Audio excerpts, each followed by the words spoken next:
దాదాపు ఇందాక ఒక పూల మార్కెట్లో పూల అమ్మాయిని అడిగితే రోజుకి 100 రూపాయలు అంటుందండి. దాదాపు 3000. అంటే నేను అన్నాను, 3000 ఏం చేసుకుంటామో 3000 మిగులుతాయంటే, అమ్మ లేదు, మా పిల్లలకి చక్కగా ఇంకొక రకంగా వాళ్ళకి ఖర్చులు పెట్టడానికి, కరెంటు బిల్లు కానీ ఏదైనా కట్టుకోవడానికి కానీ మాకు అన్నిటికీ ఉపయోగపడుతుంది అని చెప్పారండి. కొంతమంది అడిగితే అన్నారు, అమ్మ చక్కగా మాకు దూర ప్రయాణాలకి వెళ్ళి కూరగాయలు కొనుక్కొని మళ్ళీ కూరగాయల వ్యాపారం చేసుకునేటప్పుడు మధ్యలో మేము ఎక్కడన్నా ఆగి అన్నా క్యాంటీన్లో కూడా భోజనం చేస్తామమ్మా. మేము చంద్రబాబు నాయుడు గారు దీపం పథకం పెట్టారు. బస్సు దిగిన వాళ్ళకి వెళ్ళి 100 రూపాయలు 200 పెట్టి హోటల్ భోజనం చేయవలసిన మాకు 5 రూపాయలు మంచి భోజనం కూడా ఉందన్నారు. ఇలాంటి చంద్రబాబు నాయుడు గారు నిండు 100 ఏళ్ళు ఆరోగ్యంగా ఉండాలని ప్రజలందరూ కోరుకుంటున్నారండి. అలాగే మరి చిన్న చిన్న జాబ్స్ చేసుకుంటూ మరి డైలీ బస్సులో తిరిగే మహిళలకు ఇది చాలా మంచి జరిగిద్ది అంటారు ఈ ఫ్రీ బస్సు. చాలా మంచి జరుగుతుందండి. మీరు గమనించే ఉంటారు, ఇప్పుడు ఏదైతే చిన్న షాపింగ్ మాల్స్ ఉన్నాయి కదా, ఆ షాపింగ్ మాల్స్కి వెళ్ళే వాళ్ళని కూడా మేము అడిగామండి. అడిగితే వాళ్ళు కూడా మేము డైలీ కంపల్సరీ మేము సిటీ బస్సులోనే ట్రావెల్ చేస్తామండి. వాళ్ళు ఒక్కొక్కరు అయితే 2 బస్సులు 3 బస్సులు దూర ప్రాంతం నుంచి వచ్చేవాళ్ళు కొంతమంది 2 బస్సులు మారుతున్నామంటున్నారు. కొంతమంది ఒక బస్సే, ఒకళ్ళు 3 బస్సులు కూడా మారాల్సి వస్తుందని చెప్తున్నారు. ఇలా ఇన్ని బస్సులు మారేటప్పుడు మాకు ఇలా ఉచితంగా ఇస్తే మాకు చాలా ఉపయోగం అన్నారు.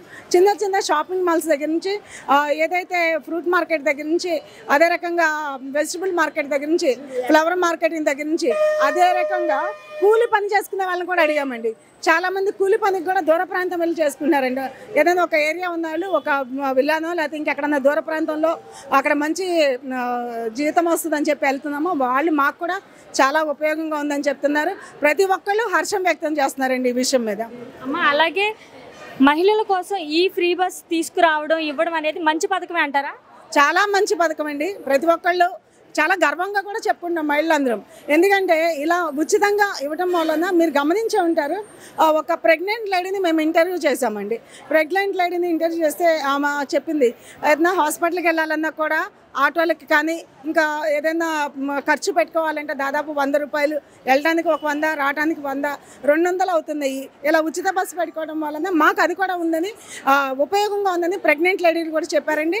ఇలా ఎంతోమంది చాలా ఉపయోగం, అన్ని రంగాల నుంచి మహిళలు కూడా, ఉద్యోగ రంగం దగ్గర నుంచి ప్రతి ఒక్కరు కూడా మహిళలు చాలా సంతోషంగా చెప్తున్నారండి ఈ విషయం మీద. అమ్మ మరి ఇన్ని మంచి పనులు చేస్తున్నా కూడా మరి గత ప్రభుత్వం వాళ్ళు ఈ ప్రభుత్వం ఏం చేస్తుందని చెప్పి మరి విమర్శలు చేస్తూనే ఉన్నారు కదా అమ్మ. గత ప్రభుత్వం గురించి మనం తలుచుకోవడం కూడా దండగే. గత ప్రభుత్వం ఏం చేసిందమ్మా? విధ్వంసాల ప్రభుత్వం.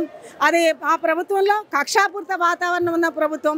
అంటే వాళ్ళకి ఏంటంటే ఏమీ చేయలేదు కదా, 5 సంవత్సరాల్లో ఏమీ చేయలేకపోయేసరికి మన చంద్రబాబు నాయుడు గారు వాళ్ళ మహిళలకి ఇన్ని ఉచిత పథకాలు ఇస్తుంటే మీరు చూసా ఉంటారు. రైతన్నకి రైతు పథకం కింద పడిందండి, రైతు భరోసా పడింది. ప్రతి ఒక్కటి పెన్షన్ చూశారు కదా, ఏం చేశాడండి జగన్మోహన్ రెడ్డి? పెంచుకుంటా పోతానని చెప్పేసి 500 పెంచుకుంటా పోయి చివరికి 5వ సంవత్సరం అయ్యేసరికి 3000 ఇవ్వగలిగి. కానీ చంద్రబాబు నాయుడు గారు ఒక్కసారికి ఏదైతే 4000 ఇస్తానని చెప్పారో ఆ 4000 ఇచ్చారు. వృద్ధులకి, వికలాంగులకి అందరికి కూడా చక్కగా పెన్షన్ కూడా పెంచారు. మాట తప్పకుండా, మడమ తిప్పకుండా ఏదైతే పథకాలు ప్రవేశపెట్టారో ఆ పథకాలన్నీ కూడా చంద్రబాబు నాయుడు గారు తప్పనిసరిగా చేశారని మహిళలు సంతోషపడుతున్నారు. అన్ని రంగాల వారు కూడా చాలా సంతోషపడుతున్నారండి. అమ్మ మరి ఒక్క మాటలో ఈ ఫ్రీ బస్ పథకం మీద మీ అభిప్రాయం ఏంటి? చాలా మంచి పథకము. ఈ స్త్రీ శక్తి పథకం ద్వారా చంద్రబాబు నాయుడు గారు మహిళలందరికీ కూడా ఒక వరంలాగా ఇవాళ అందించినందుకు చాలా సంతోషంగా ఉందమ్మా మా అందరికీ. అయితే మరి కూటమి ప్రభుత్వం మంచి ప్రభుత్వం అంటారమ్మా? చాలా మంచి ప్రభుత్వం అండి కూటమి ప్రభుత్వం. అటు మన బీజేపీ ఏదైతే ఎన్డీఏ కూటమిలో బీజేపీ ప్రభుత్వం కానీ, నరేంద్ర మోడీ గారు, అదే రకంగా చంద్రబాబు నాయుడు గారు, మన ఉప ముఖ్యమంత్రి గారు మన పవన్ కళ్యాణ్ గారు కూడా చాలా మంచి పనులు చేస్తున్నారు. కూటమి కూడా ఒకటే ఆలోచన అండి, ప్రజాస్వామ్యంగా పరిపాలించాలి. గత 5 సంవత్సరాల్లో నిరంకుశ పాలన ఉంది ఆంధ్రప్రదేశ్లో. ఆ నిరంకుశ పాలన పారద్రోలి ప్రజాస్వామ్యంగా పాలన చేయాలని ఒక ఆలోచనతో మన కూటమి ప్రభుత్వం ముందుకొచ్చింది. కూటమి ప్రభుత్వం తప్పకుండా ఈ ముగ్గురి కలయికతో మంచి ప్రభుత్వం, ప్రజలందరూ చెప్పాడు ఇది మా మంచి ప్రభుత్వం అంటారు. మంచి ప్రభుత్వం అనేది అట్లా ప్రజలు కూడా మాది అని వాళ్ళు ఓన్ చేసుకోగలిగారు. అందుకని మా మంచి ప్రభుత్వం ఈ ప్రభుత్వం అని ప్రజలందరూ ముక్త కంఠంతో చెప్తున్నారండి. ఈ బస్సులు అనేది అందుబాటులోకి తీసుకొస్తున్నారు కదా, ఎలా అనిపిస్తుంది? చాలా సంతోషంగా ఉందండి. ఇప్పుడు మేము పూల మార్కెట్ దగ్గర నుంచి వస్తున్నాము. అక్కడ మహిళల్ని మేము అడిగామండి, ఏమ్మా మీకు ఫ్రీ బస్ అనేది పెడుతున్నారు తెలుసా అంటే తెలుసమ్మా, చాలా సంతోషంగా ఉంది. మేము మధురా నగర్ నుంచి అదే రకంగా చుట్టుపక్కల సింగనగర్ నుంచి ఇక్కడికి వచ్చి పూలు కొనుక్కి వెళ్తున్నాము.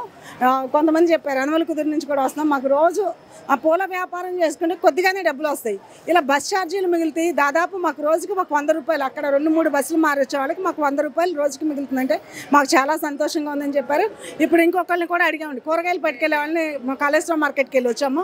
అడిగితే చాలా సంతోషం అని చెప్పారు. ప్రతి ఒక్కళ్ళు కూడా చంద్రబాబు నాయుడు గారు సూపర్ 6 ఏదైతే చెప్పారో అది చక్కగా అమలు పరుస్తున్నారని, అదే రకంగా ఉచితంగా 3 సిలిండర్లు ఇస్తున్నారని చెప్పారని.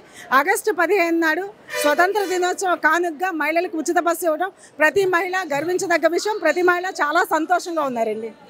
మరి ఈ ఫ్రీ బస్సులు పెట్టడం వల్ల సుమారుగా ఒక నెలకు వచ్చి డైలీ తిరిగే వాళ్ళకి ఎంతవరకు ఆదా అవ్వచ్చు అంటారు?